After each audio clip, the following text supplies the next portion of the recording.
Good day, everyone. We are going to move on to our next topic in English. Are you ready? That's great. Let us move on to Unit 6, Week 2, and our lesson is Relative Clause. To begin with, let us take a short review about relative pronoun. Do you have an idea about it? Okay. In linguistics, a relative pronoun is a term or word that marks a subordinate clause. Let me give you some examples.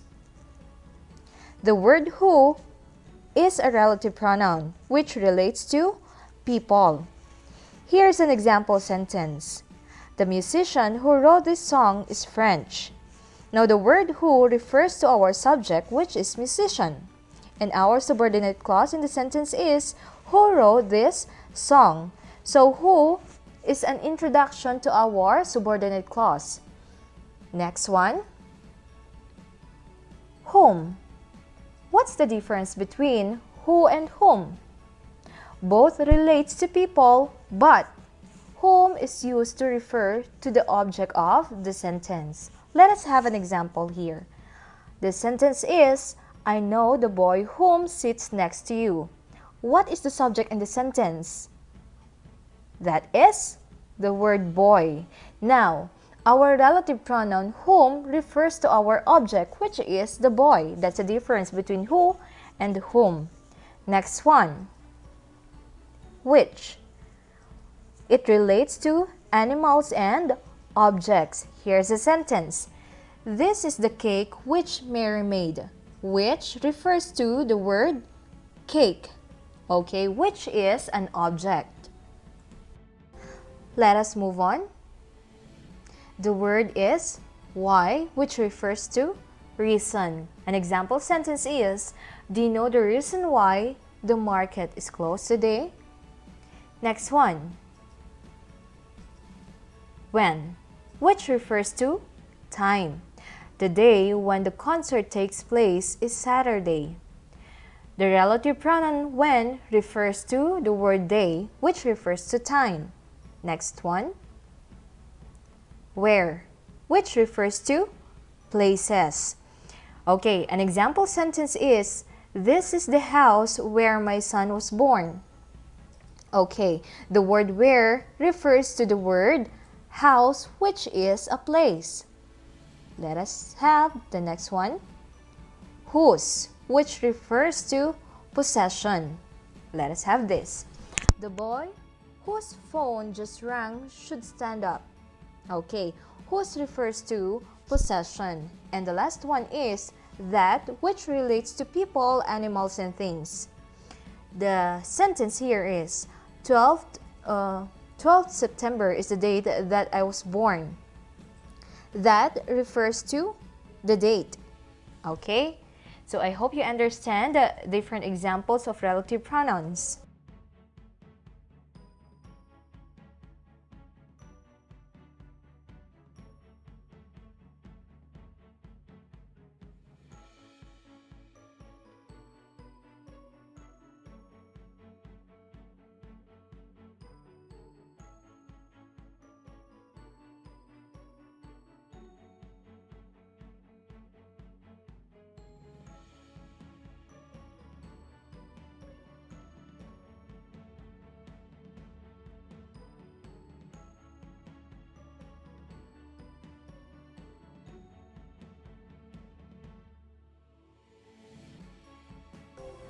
To make it clear, let us practice. It was stated that a relative clause describes a noun or pronoun in a sentence. Let us have an example sentence. Orpheus had a plan, which Eurydice followed.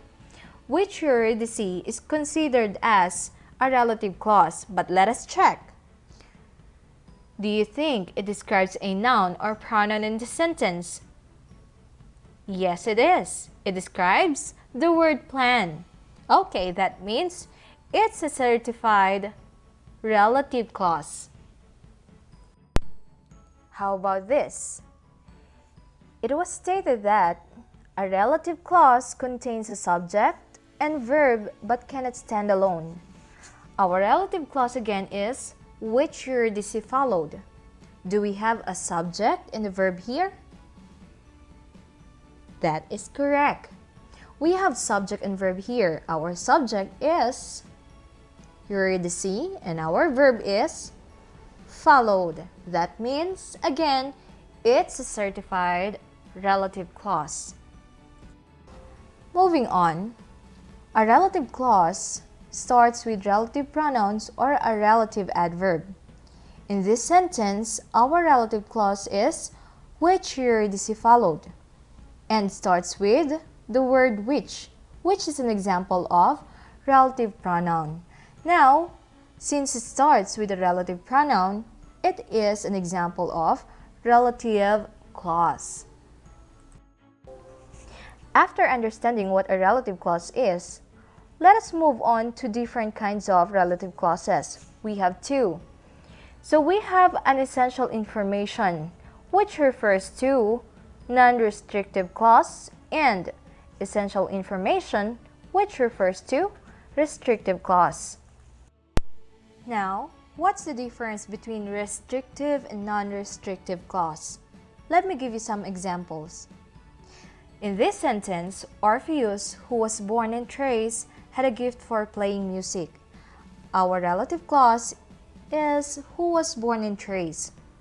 If we're going to remove that in the sentence will be Orpheus had a gift for playing music. Do you think the idea is still complete? Yes, it is. That means the information in our relative clause is not that important. So, that is what we call non-restrictive clause. And as you can notice, we used comma before and after our relative clause. Next one. In the sentence, the character who was banished to the underworld is named Eurydice. The relative clause is who was banished to the underworld. Now, if we're going to remove that clause, it will become the character is named Eurydice. Do you think the idea is complete?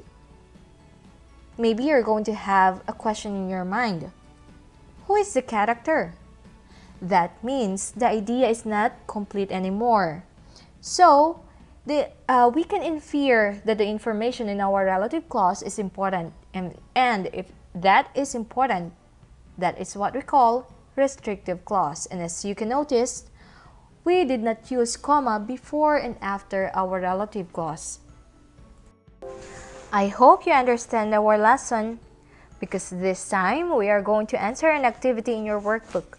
I want you to open it on page 253. Let us do the first one.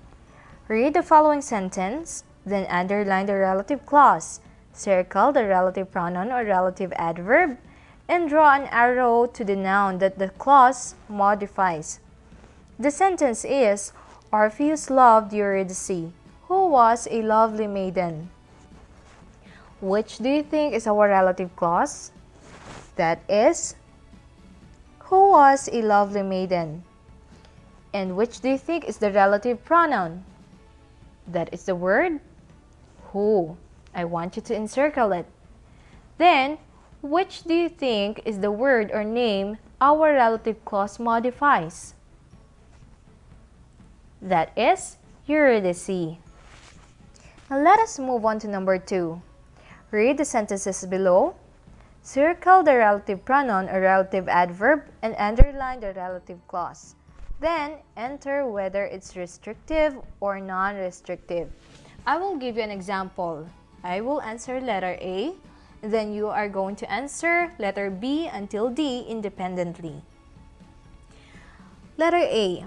Eurydice stayed in Hades, where she could not escape. Our relative clause in the sentence is where she could not escape. And the relative pronoun used here or relative adverb used here is where. Now, it's an example of, what do you think is the answer? Okay, that is non-restrictive clause. Why? It's not important because if we're going to remove it, the idea will still be complete. The most important idea is that Eurydice stayed in Hades. The information is still there. How about letter B? I will read it for you and then you're going to answer. The man whom Eurydice loved was a great musician. Identify our relative clause in the sentence. And identify the relative pronoun. And write whether it's restrictive or non-restrictive. How about number or letter C? Orpheus looked back, an action that broke the rules. And letter D, the place where Eurydice went was dark and frightening. I hope you can have correct answer. How about number 3? Write 3 original sentences about the myth, then use a relative clause in each sentence. I want you to write it in your workbook and aside from that, in Alpha website. And that will be all for this day. I hope you understand our lesson. Have a nice day.